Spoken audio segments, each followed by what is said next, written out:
সরকার উপদেষ্টা পরিষদ যতটা কলঙ্কিত করেছে তার চেয়েও বেশি কলঙ্কিত করেছে আমাদের ছাত্র ভাইয়েরা।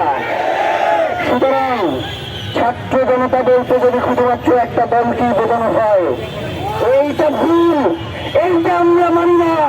বাংলাদেশের 18 কোটি জনতা মানে এই ছাত্রদের এই দলটা নয়।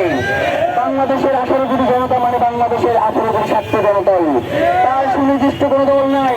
তার প্রয়োজনে সে ছাত্র দল করবে, তার প্রয়োজনে সে ছাত্র শিবির করবে, তার প্রয়োজনে সে ছাত্র পক্ষ করবে। একটা নির্দিষ্ট দলের মধ্যে কখনোই ছাত্রদেরকে আবদ্ধ করা যাবে না। একটা নির্দিষ্ট দলের ফ্রেন্ড থেকে কখনোই এই ছাত্র জনতাকে দেখা যাবে না।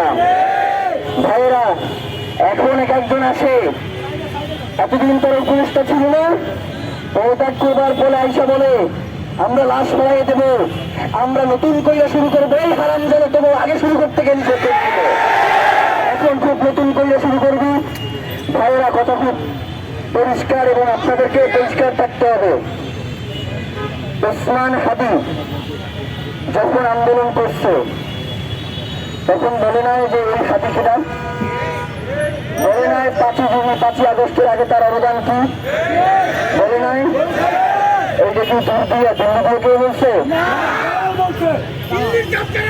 দিল্লির চামচারা এই কথাগুলো বলছে।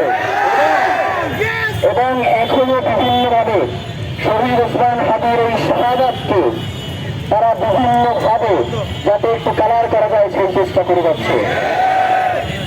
বাংলাদেশের জনগণ, বাংলাদেশে যারা সামনে রাষ্ট্র ক্ষমতায় যাবেন, আপনাদেরকে একটা জানাইয়া রাখি, শহীদ ওসমান হাদির এই হত্যাকাণ্ডের বিচারের পক্ষে থাকেন। বিপক্ষে গেলে ভোটের ব্যবধান লক্ষ্য হবে না, ভোটের ব্যবধান হবে কোটি কোটি। এইটা যত দ্রুত মাথায় নেবেন ততই মঙ্গল। ওসমান হাদিরে প্রধান উপদেষ্টার মতো তুমি বুকে ধারণ করবেন, বিচার চাইবেন না, সেইটা হতে পারে না। আপনি আইসা ওসমান হাদির হত্যাকারীদের ব্যাপারে কথা বলবেন, আর আপনার দলের ছাত্রীরা ওসমান হাদিকে কালার করতে চেষ্টা করবে, এইটা একসাথে হতে পারে না।